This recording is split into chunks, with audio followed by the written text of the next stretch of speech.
लेकिन इसके बावजूद यानी इतना मुहसिन मज़हब, इतना मुहसिन दीन, एहसान करने वाला ख़वातीन के ऊपर कि उनको ज़िल्लत की गहराइयों से निकाल कर बुलंदियों की महराज पर ले जाने वाला मज़हब, उनको हुकूक अता करने वाला मज़हब, उनको अंधेरों से निकाल कर रोशनी की तरफ ले जाने वाला मज़हब, मज़हब इस्लाम। फिर ये बात समझ से बाहर है कि इस इस्लाम के ख़िलाफ़ ये ख़वातीन सड़कों के ऊपर क्यों निकल आती हैं, इस इस्लाम के ऊपर एतराज़ात क्यों करती हैं, इस इस्लाम के ऊपर ये एतराज़ क्यों करती हैं कि इसने हमें पीछे रखा है, जबकि पीछे उस ज़माने के अंदर थीं जब इनको ज़िंदा दरगोर कर दिया जाता था, विरासत के अंदर हिस्सा नहीं दिया जाता था। अब जब इस्लाम आया तो देखें अल्लाह ताला ने इनकी विरासत जारी कर दी, विरासत के अंदर उनको हिस्सा दिया। अल्लाह ताला फरमाता है यूसीकुमुल्लाहु फी औलादिकुम लिज़्ज़कर मिस्लु हज़्ज़िल उन्सयैन। अल्लाह ताला ने विरासत के अंदर इनका हिस्सा मुकर्रर फरमा दिया। और विरासत के बात के अंदर आप लोग ये बात याद रखें कि जो असहाब फ़ुरूज़ होते हैं, जो 12 अफराद हैं जिनके हिस्से अल्लाह ताला ने उसके रसूल पाक सल्लल्लाहु ताला अलैहि वसल्लम ने मुतय्यन फरमा दिए हैं, उन 12 में से 8 ख़वातीन हैं उस मैदान के अंदर, उस बाब के अंदर। ये अल्लाह ताला ने इनको हुकूक दिए। आगे अल्लाह ताला फरमाता है लिर्रिजाल नसीबुम मिम्मक्तसबू वलिन्निसाए नसीबुम मिम्मक्तसबना। अल्लाह ताला फरमाता है जो कुछ कमाएंगी ख़वातीन उनको मिलेगा, जो कुछ कमाएंगे मर्द उनको मिलेगा। अब कमाने से क्या मुराद है? कमाने से मुराद ये है कि जो नेकियां कमाएंगे, यानी इखलाकी निज़ाम के अंदर, रूहानी निज़ाम के अंदर अल्लाह ताला ने ख़वातीन को पीछे नहीं रखा। जो नेकी वो करेंगी उसका सवाब अल्लाह ताला की बारगाह के अंदर उनको मिलेगा, जो नेकी मर्द करेंगे उस नेकी का सवाब अल्लाह ताला की बारगाह से वो पाएंगे। तो इस्लाम के इखलाकी और रूहानी निज़ाम के अंदर दोनों बराबर हैं।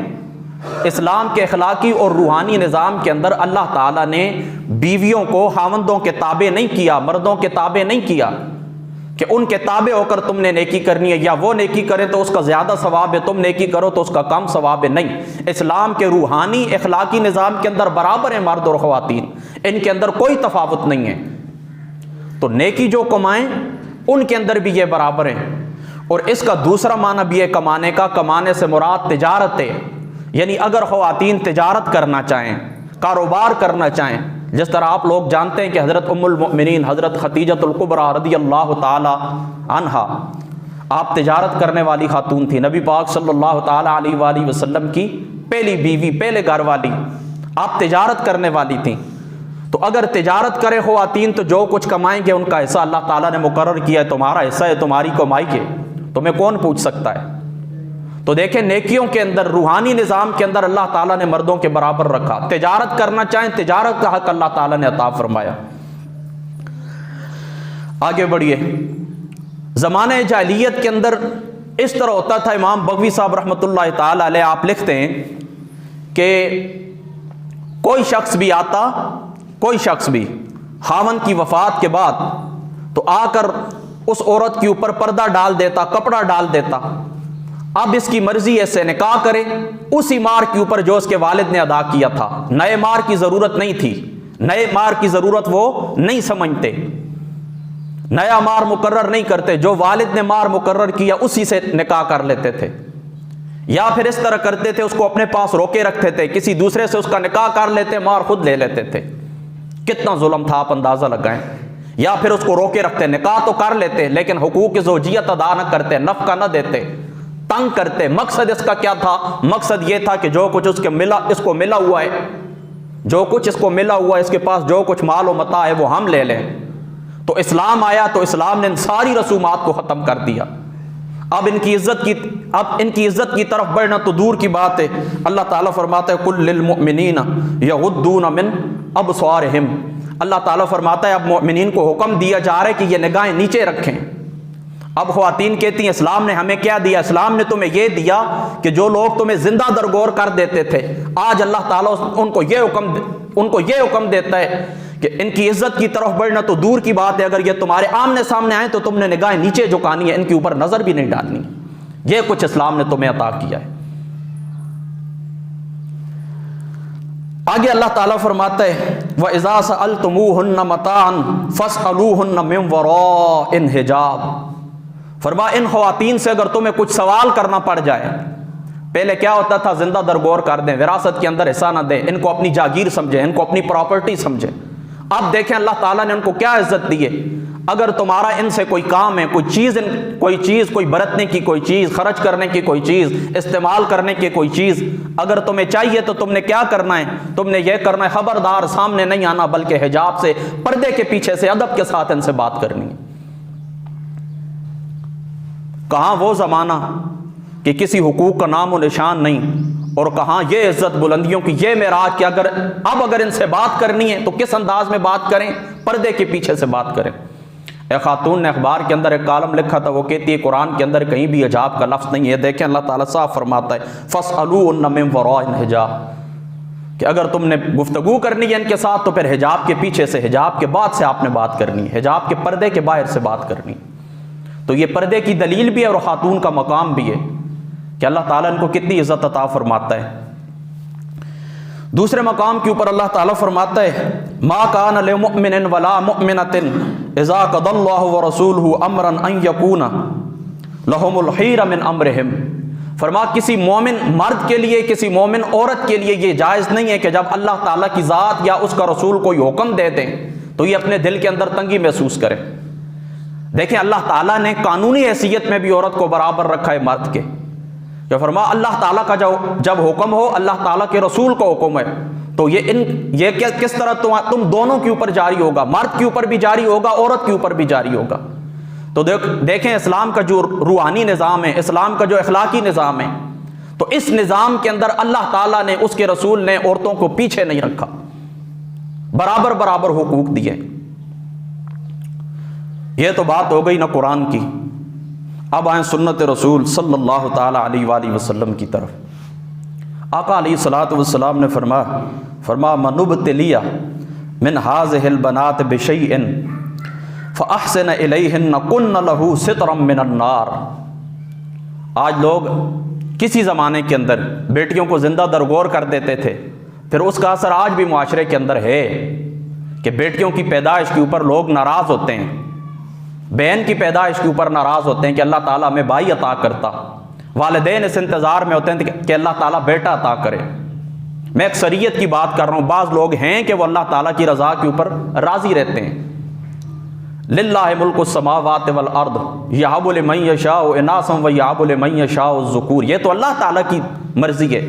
अल्लाह ताला ने तख्लीक की, अल्लाह ताला की चाहत है किसी को मुज़क्कर अता करे, अल्लाह ताला की चाहत है किसी को मुअन्नस अता करे। अल्लाह ताला की रज़ा के आगे सर को झुकाना पड़ता है। तो याद रखें ये एक ज़माने जालियत का असर भी है, और हिंदुओं के साथ हम लोग रहे हैं तकसीम से पहले, तो कुछ असरात उस तहज़ीब के भी हमारे ऊपर पड़े हैं। आज भी जिस वक्त बहन बेटी पैदा होती है तो देखें अल्लाह ताला क्या फरमाता है। ज़माने जालियत के अंदर लोग क्या करते थे, इज़ा बुश्शिरा अहदुहुम बिमा दरब लिर्रहमान मसलन ज़ल्ल वजहु मुस्वद्दन व हुवा कज़ीम। अल्लाह ताला फरमाते हैं कि इन लोगों के चेहरे के ऊपर तरावट आ जाती थी, नाराज़गी आ जाती थी, इनके चेहरे स्याह हो जाते थे। ये पूरा दिन अपने मोहल्ले से मुँह छुपा के फिरा करते थे कि ये हमें क्या खबर मिल गई है, बेटी की खबर मिल गई है। फिर वो थोड़ा सांस लेने के काबिल होती, कुछ उम्र उसकी हो जाती, जाकर उसको जिंदा दरगोर कर आते। ये उस ज़माने के अंदर था। अब इस्लाम आया तो आका अलैहिस्सलातु वस्सलाम ने फरमा जिसको अल्लाह ताला ने मुब्तला किया है इन बेटियों के मामले के अंदर, और एक रवायत के अंदर आते हैं इन बहनों के मामले के अंदर। मुब्तला से क्या मुराद, यानी अल्लाह ताला ने बेटी अता की है, अल्लाह ताला ने बहन अता की है। तो अब बंदा मुब्तला हो जाता है। किस चीज़ के अंदर मुब्तला हो जाता है? उनके हुकूक अदा करने के अंदर मुब्तला हो जाता है। उनके हुकूक क्या हैं? जब वो पैदा हो तो उनके अच्छे नाम रखें, उनका हकीका करें, उनके सर के बाल मुड़वाएं, फिर जब बड़े हो जाएं तो उनको तालीम दें, जब बालिग हो जाएं तो उनकी शादियां कर दें। तो पूरी ज़िंदगी एक इंसान की इसी टर्म के अंदर गुजर जाती है, पूरी ज़िंदगी इसी प्रोसेस के अंदर गुजर जाती है कि बच्चा पैदा होता है उसकी ज़रूरियात अलग होती हैं, फिर दरमियान के अंदर पहुँचता है उसकी ज़रूरियात अलग होती हैं, फिर जवानी के अंदर पहुँचता है उसकी ज़रूरियात अलग होती हैं। तो वालिदैन के ऊपर अल्लाह ताला ने, माँ बाप के ऊपर बीवी का, बच्चों का नफ़क़ा वाजिब किया है। तो आका अलैहिस्सलातु वस्सलाम ने फरमा कि जो शख्स मुब्तला किया जाए बहनों के मामले के अंदर या बेटियों के मामले के अंदर, तो आका अलैहिस्सलातु वस्सलाम ने फरमा कि फिर वो अच्छे तरीके से इस इब्तिला को बर्दाश्त करे, अच्छे तरीके से यानी इनकी तरबियत करे, ये जवान हो जाए, इनकी शादियां कर दे। तो आका अलैहिस्सलातु वस्सलाम ने फरमा कुन्न लहू सित्रम मिनन नार, अल्लाह ताला इसकी ये आजमाइश, अल्लाह ताला इसकी ये खिदमत, अल्लाह ताला इसकी ये परवरिश, इनको अल्लाह ताला हिजाब बना देगा दोज़ख से। क्या मतलब कि खुदा ताला दोज़ख से आड़ बना देगा, बहनों को बेटियों को आड़ बन जाएंगी। क्या मतलब कि आप जहन्नम के अंदर नहीं जाएंगे, इनकी खिदमत के सदके अल्लाह ताला आपको जन्नत अता कर दें। ये मकाम है बहनों का, ये मकाम है बेटियों का। अब पूछे उन ख़वातीन से जो कहती हैं इस्लाम ने हमें क्या दिया। ये मकाम अल्लाह ताला ने उसके रसूल पाक सल्लल्लाहु ताला अलैहि वसल्लम ने अता किया है। आगे बढ़िए, उम्मुल मोमिनीन हज़रत आयशा सिद्दीक़ा रज़ियल्लाहु ताला अन्हा आप फरमाती हैं, इस रवायत को इमाम सखावी साहब रहमतुल्लाहि ताला अलैह आपने भी नकल किया है, और इस रवायत को मुस्नद शहाब के अंदर भी ये रवायत मौजूद है। फरमाती कि एक दिन खातून आई मेरे पास, एक खातून आई तो एक रवायत के अंदर आता है मैंने उनको 3 खजूरें दी, उसके साथ 2 बेटियां थीं, 3 खजूरें दी। तो उसने क्या किया कि एक खजूर खुद एक बेटी को दे दी, दूसरी खजूर दूसरी बेटी को दे दी, और एक खजूर उसके पास बाकी थी वो अपने लिए रखी, अपने लिए रखी। इतने में एक बेटी ने खजूर खा ली, फिर अम्मी की तरफ हाथ करती है। तो अब माँ ने क्या किया कि उन खजूरों के 2 टुकड़े किए, एक एक बेटी को दे दिया, दूसरा दूसरी बेटी को दे दिया, और खुद उसी तरह जिस तरह खुशकोट लेकर आई थी उसी तरह रह गई, बेटियों को दे दी। यह बात नबी पाक सल्लल्लाहु ताला अलैहि वसल्लम की ज़ात अक़दस के सामने पेश की गई। तो नबी पाक सल्लल्लाहु ताला अलैहि वसल्लम ने फरमाया वो खातून जन्नती है। एक रवायत के अंदर फरमाया वो खातून जन्नती है, और दूसरी रवायत के मुताबिक आका अलैहिस्सलातु वस्सलाम ने फरमाया कि जो इस तरह अपनी बेटियों के मामले में मशगूल हो तो ये बेटियां उसके लिए जहन्नम से पर्दा बन जाएंगी। दोस्तों आप खुद अंदाज़ा करें कि अल्लाह ताला के रसूल पाक सल्लल्लाहु ताला अलैहि वसल्लम ने कितनी इज़्ज़त अता फरमाई ख़वातीन को, कितने हुकूक इनके बयान फरमाए। फिर भी कोई शख्स इतने अपने मुहसिन मज़हब, इतने बेनिफेक्टर, इतने एहसान करने वाले मज़हब के ऊपर कोई शख्स उंगली उठाए और कोई शख्स ये कहे कि इस इस्लाम ने हमें क्या दिया है, तो फिर उसकी अकल के ऊपर हैरानगी है। अल्लाह ताला बस समझ अता फरमाए। और मुस्नद शहाब की रवायत ही आपके सामने पढ़ता हूँ। आका अलैहिस्सलातु वस्सलाम ने फरमाया अल जन्नत तहत अक़दामिल उम्महात, अल्लाह ताला ने माओं के कदमों के नीचे जन्नत रख दी है। कि उस ज़माने के अंदर जब लोग अपनी माओं से निकाह कर लिया करते थे, वो जाहिलियत का ज़माना था। अब इस्लाम आया तो अल्लाह ताला ने क्या शान अता फरमाई, अल्लाह ताला ने जन्नत इनके कदमों के नीचे रख दी। माओं के कदमों के नीचे अल्लाह ताला ने जन्नत रख दी। दोस्तों ये उनका मकाम है, ये उनकी शान है जो अल्लाह ताला ने उनको अता फरमाई। अब चूँकि वक्त थोड़ा है, मैं सिर्फ एक बात की तरफ इशारा करना चाहता हूँ, जो एतराज़ है। एतराज़ ये होता है, एतराज़ ये करते हैं, और आज से नहीं कई सदियों से ये एतराज़ हो रहा है, मुस्तशरिकीन ने भी किया है। कानून विरासत के मुताल्लिक़ एक एतराज़ करते हैं, एक कानून शहादत के मुताल्लिक़ एतराज़ करते हैं। ये दोनों बातें आप सुन लें, मुख्तसर 5 मिनट बाकी बचते हैं, इंशाअल्लाह ताला मैं आपको समझाता हूँ। एक है कानून विरासत। कानून विरासत के अंदर ख़वातीन ये कहती हैं कि देखो मर्द को मिलता है डबल, हमें मिलता है उनके सिंगल। कि अल्लाह ताला फरमाता है यूसीकुमुल्लाहु फी औलादिकुम लिज़्ज़करि मिस्लु हज़्ज़िल उन्सयैन, ये अल्लाह ताला फरमाता है।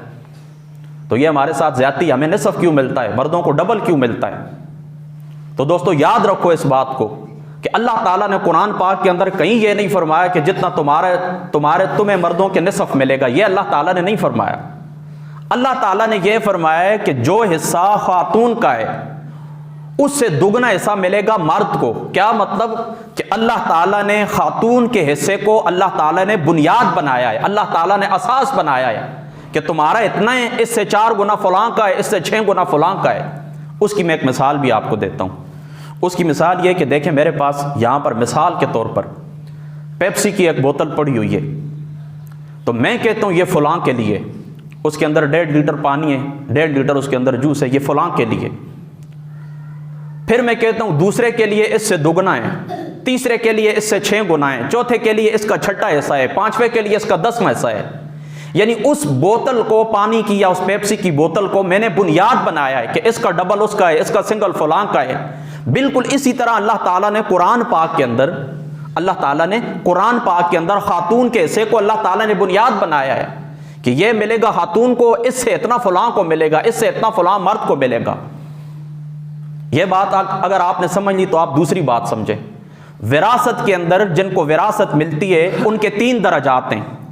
पहला दर्जा है अस्हाबुल फुरूज का, दूसरा दर्जा है असबात का, तीसरा दर्जा है उलुल अरहाम का। अस्हाबुल फुरूज वो होते हैं कि जिनका हिस्सा अल्लाह ताला ने उसके रसूल पाक सल्लल्लाहु ताला अलैहि वसल्लम ने मुतय्यन कर दिया। आप उनकी तादाद देखें, उन अफराद की तादाद है 12। उन 12 में से 4 मर्द हैं, 8 खवातीन हैं, तो वहां पर आपको डबल नजर आ जाता है। और अस्हाबुल फुरूज के अंदर अल्लाह ताला ने 8 खवातीन का जिक्र किया है। अल्लाह के रसूल ने 8 खवातीन का जिक्र किया है। यानी तुम्हें खामन की जानिब से भी तो मिलता है हिस्सा, इस बात को भी तो आप याद रखें।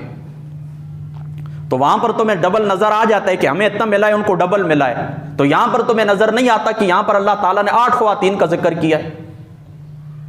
और दूसरी बात यह याद रखें कि हिस्सा दोनों का बराबर है। इस बात के अंदर मर्द को ज्यादा क्यों दिया गया है? इसलिए ज्यादा दिया गया है कि अल्लाह ताला ने इसके ऊपर मुआशी कफालत की जिम्मेदारी डाली है।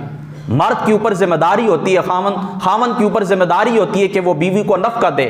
खामन के ऊपर जिम्मेदारी होती है अपने बच्चों की कफालत करे, उनकी परवरिश करे, उनकी परवरिश के ऊपर खर्च करे।